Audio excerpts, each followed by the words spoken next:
भवन बदला है, मैं चाहूंगा भाव भी बदलना चाहिए, भावना भी बदलनी चाहिए।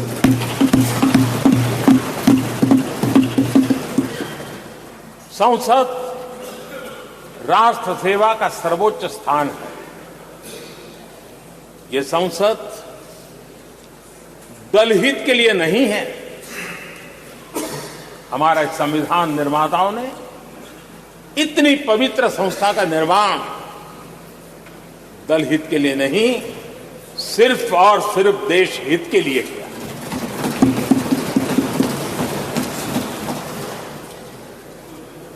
नए भवन में हम सभी अपने वाणी से, विचार से, आचार से संविधान के जो स्पिरिट है उन मानदंडों को लेकर के, नए संकल्पों के अनुसार नई भाव को लेकर के, नई भावना को लेकर के मैं आशा करता हूं, अध्यक्ष जी आप कल भी कह रहे थे, आज भी कह रहे थे, कभी स्पष्ट कह रहे थे, कभी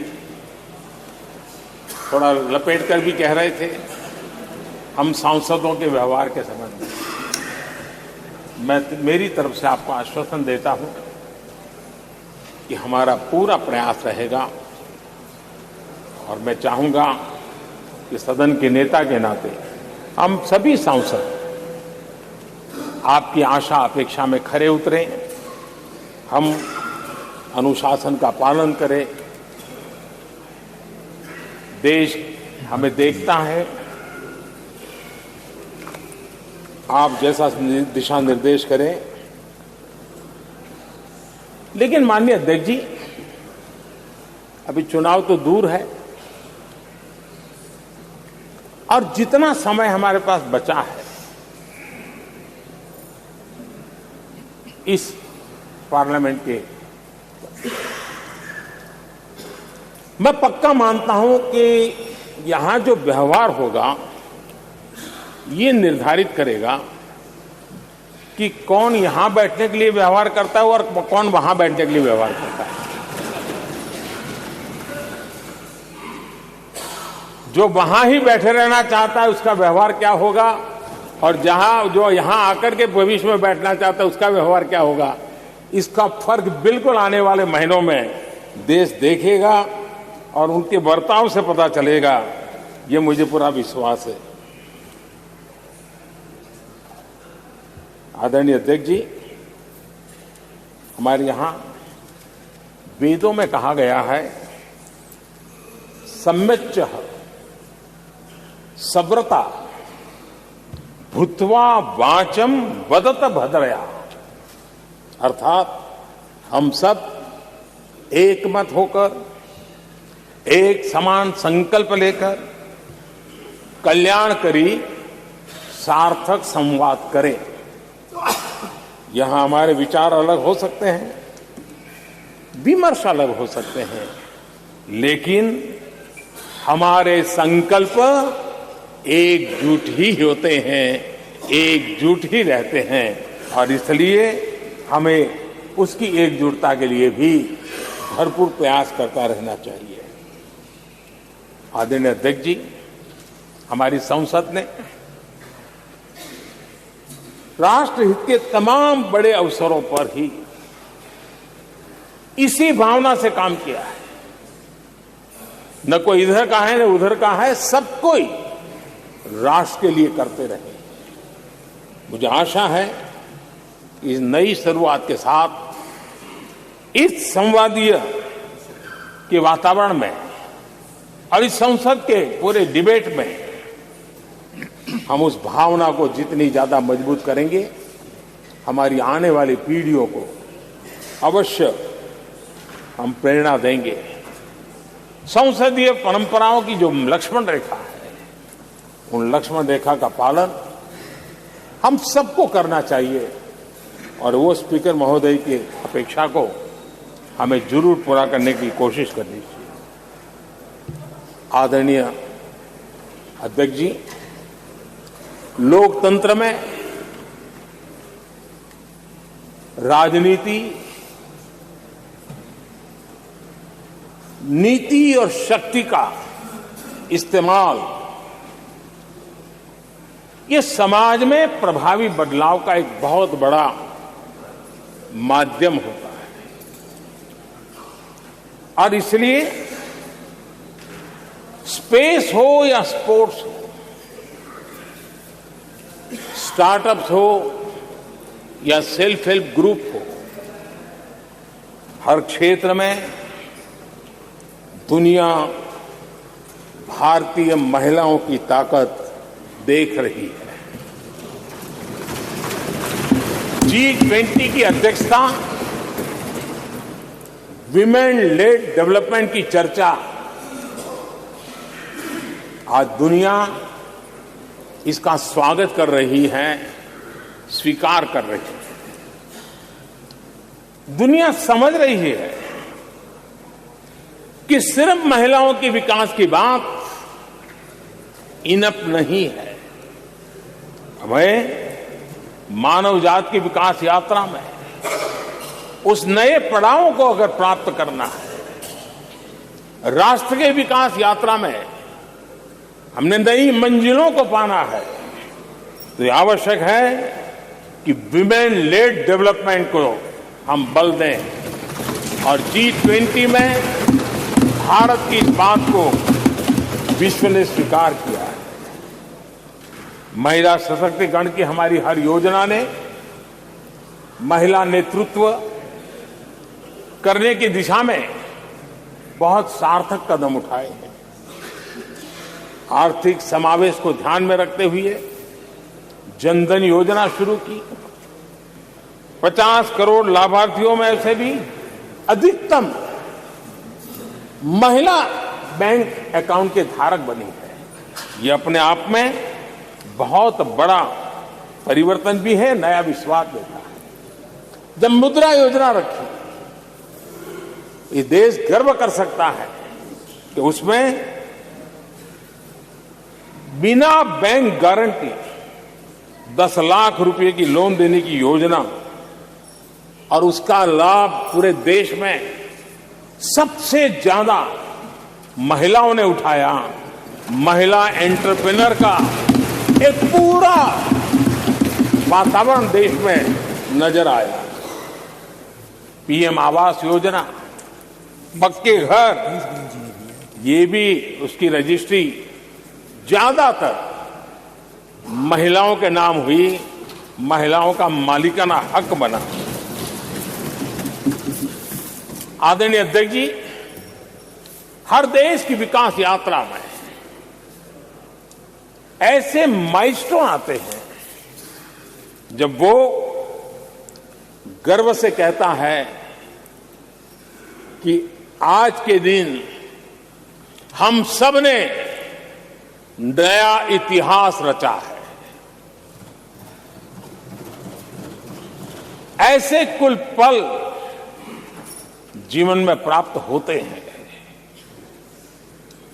और आदरणीय अध्यक्ष जी, नए सदन के प्रथम सत्र के प्रथम भाषण में मैं बड़े विश्वास और गर्व से कह रहा हूं कि आज की ये पल,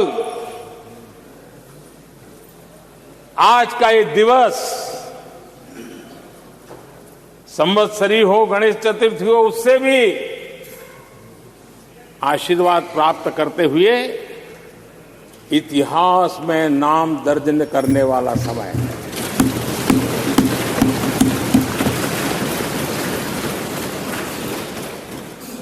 हम सब के लिए पल गर्व की पल है। अनेक वर्षों से महिला आरक्षण के संबंध में बहुत चर्चाएं हुई हैं, बहुत वाद विवाद हुए हैं। महिला आरक्षण को लेकर संसद में पहले भी कुछ प्रयास हुए हैं।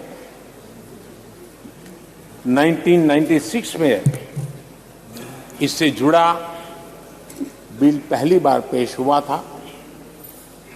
अटल जी के कार्यकाल में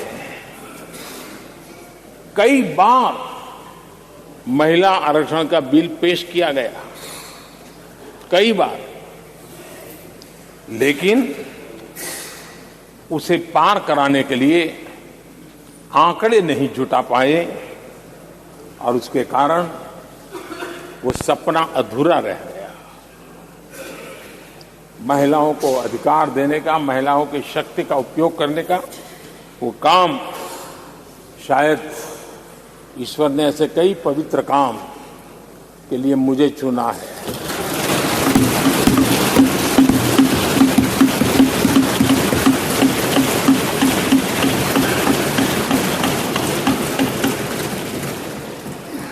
एक बार फिर हमारी सरकार ने इस दिशा में कदम बढ़ाया है। कल ही कैबिनेट में महिला आरक्षण वाला जो विधेयक है उसको मंजूरी दी गई है।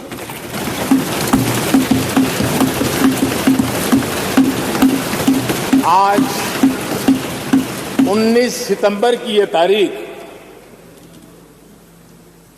इसीलिए इतिहास में अमरत्व को प्राप्त करने जा रहे हैं। आज जब महिलाएं हर सेक्टर में तेजी से आगे बढ़ रही हैं, नेतृत्व कर रही है, तो बहुत आवश्यक है कि नीति निर्धारण में, पॉलिसी मेकिंग में हमारी माताएं, बहनें, हमारी नारी शक्ति अधिकतम योगदान दें, ज्यादा से ज्यादा योगदान दें। योगदान ही नहीं, वे महत्वपूर्ण भूमिका निभाएं।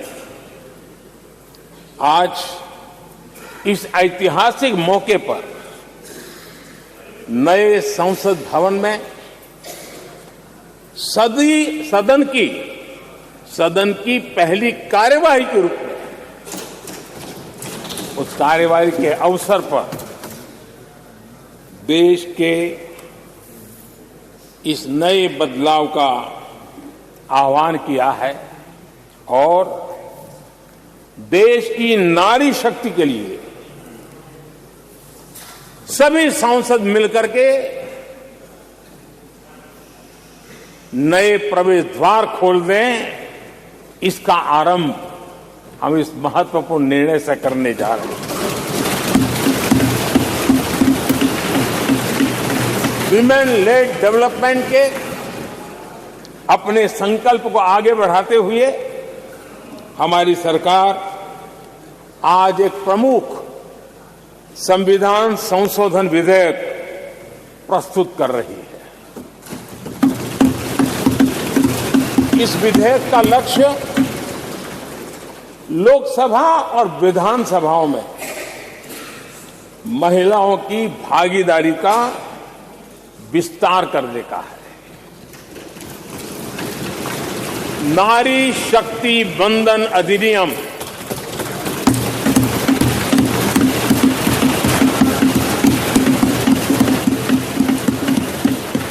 नारी शक्ति वंदन अधिनियम, इसके माध्यम से हमारा लोकतंत्र और मजबूत होगा। मैं देश की माताओं, बहनों, बेटियों को नारी शक्ति वंदन अधिनियम के लिए बहुत बहुत बधाई दूंगा।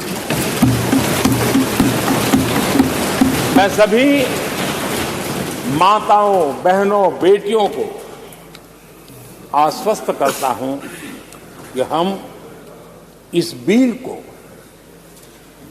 कानून बनाने के लिए संकल्पबद्ध है।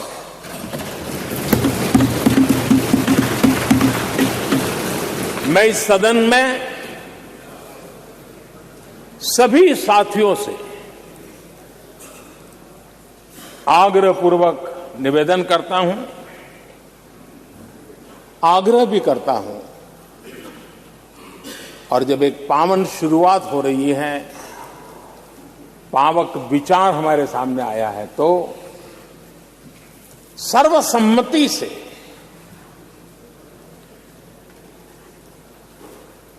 जब ये बिल कानून बनेगा तो उसकी ताकत अनेक गुना बढ़ जाएगी।